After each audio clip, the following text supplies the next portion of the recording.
As you can see behind me, there's a huge tree here that they had to cut all the limbs off to try to clear away the power lines. They're trying to restore electricity to folks that live along this road. Both the east and the westbound lanes of I-94 will remain closed for the next 12 hours as fire crews that are working out here continue to put out hot spots this evening. Nepalese I spoke with say they hope this crime doesn't negatively impact their country's reputation as a welcoming place. Well, Andy, as you can imagine, this crime has been the talk of this small, quiet lakeshore community since the news first broke.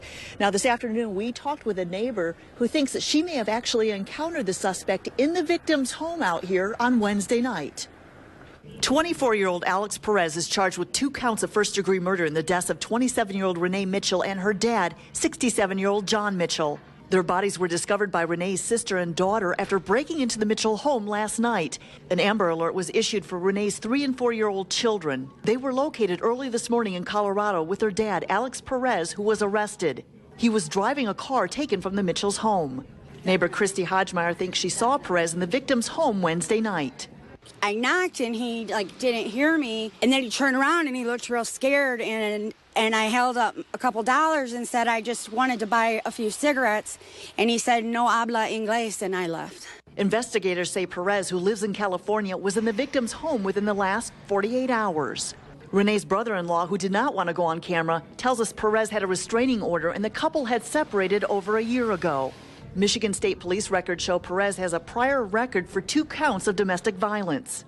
Nancy Tober, who knew Renee through her work at a popular restaurant right across the street from the victim's home, was relieved to hear the 2 little girls were unharmed. But I think it was a divine intervention that the children were not hurt. He was parked in a strange place, and that caught attention. Michigan license plates in a strange place and parked strange. So. Now, we've learned that arresting deputy didn't even know about the Amber Alert when he initially grew suspicious when he saw that car parked with its lights on and its engine running, and he decided to investigate. A lot of folks very thankful that he did, as those 2 little girls are safe. Now, we've also learned that the prosecuting attorney's office will not release the cause of death until that autopsy report is complete. We have learned that an initial police report indicated that the 2 victims both suffered from blunt force trauma wounds. Reporting live in Hager Shores, Amy Hybels, News Channel 3. Both the east and the westbound lanes of I-94 will remain closed for the next 12 hours as fire crews that are working out here continue to put out hot spots this evening. They're also bringing in records to remove vehicles that were involved in this morning's pileup. Now, Michigan State Police now tell us there were an estimated 123 vehicles, including around 65 semi-trucks involved in the crash, which took place during whiteout conditions. Michigan State Police have confirmed there was 1 fatality, a truck driver out of Canada, and 23 injuries. When we arrived on scene, there was a vehicle fire which involved multiple vehicles in the center of the crash.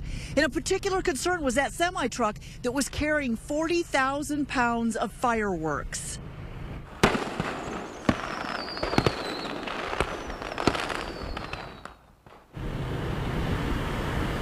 Those fireworks went off shortly before noon, exploding along with a large fireball that we witnessed. That may have been ignited by a fuel source from one of the vehicles, much to everybody's surprise. Now, thankfully, nobody was injured during that secondary incident.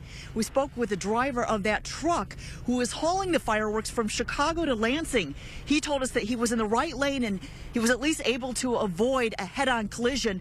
The driver of the other semi, however, was not so lucky, according to Jacob Picos, who witnessed the unfolding scene. It's a semi that ran into the car holder, and it got underneath it and basically just stopped on the rear tandems right there and got squashed between this trailer and the car in front of him, the truck in front of him. Transport buses were brought in to move the uninjured drivers who was stranded out here along I-94.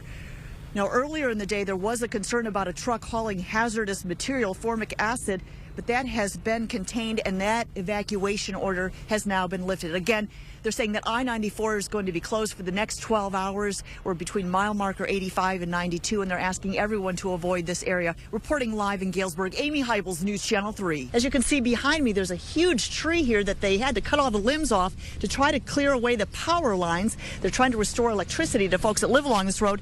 We also talked with one homeowner who tells us she had more than just herself to worry about during last night's storm. It felt like that. Amy Chester has lived in Richland Township for more than 2 decades. She describes last night's storm as unnerving.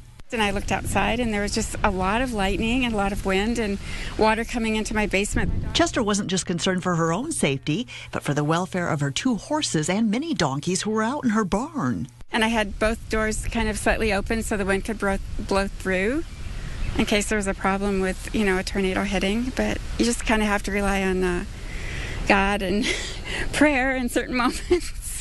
Thankfully, she and the animals emerged unscathed, but the storm did a number on the power lines. Crews working for Consumers Energy lined 30th Street this morning, working to restore service. Neighbors further east in Calhoun County also experienced lightning and heavy rains washed out roads. This is an example of what not to do. Officials caution motorists to never drive through standing water because you don't know what's underneath.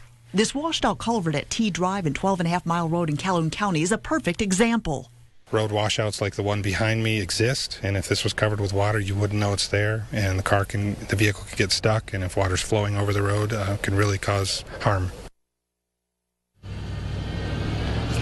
Bolt says more than 28 roads in Calhoun County have experienced flooding issues, and he's got crews, about 60 folks that have been out there working since 5 a.m. this morning, trying to identify those roads that are washed out and in need of repair. Reporting live in Kalamazoo County, Amy Hybels, News Channel 3. Now, he tells me they were able to track down the suspect who confessed to her murder by tracing cell phone calls made on Dalia's stolen iPhone.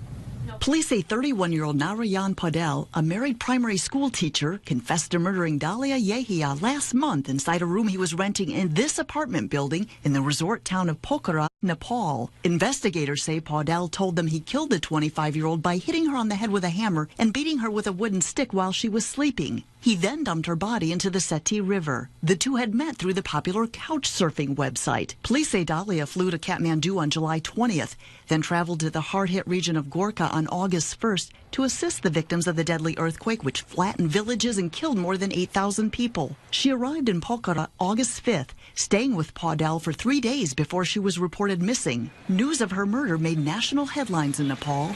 Here in Kathmandu's Durbar Square, a popular tourist destination, Nepalese I spoke with say they hope this crime doesn't negatively impact their country's reputation as a welcoming place, especially among those who come here to help. It's very, very unfortunate that they killed a person who have come from that far to help us and take her phone and just murder her. It's very, very bad. Because of one person, we should not blame the whole country, but it was an unfortunate event and it should be taken very seriously because, she came here to help us. Police in Nepal say they're taking the U.S. Embassy up on its offer to send an underwater search and recovery team with specialized equipment to assist in the search for her body in the Seti River.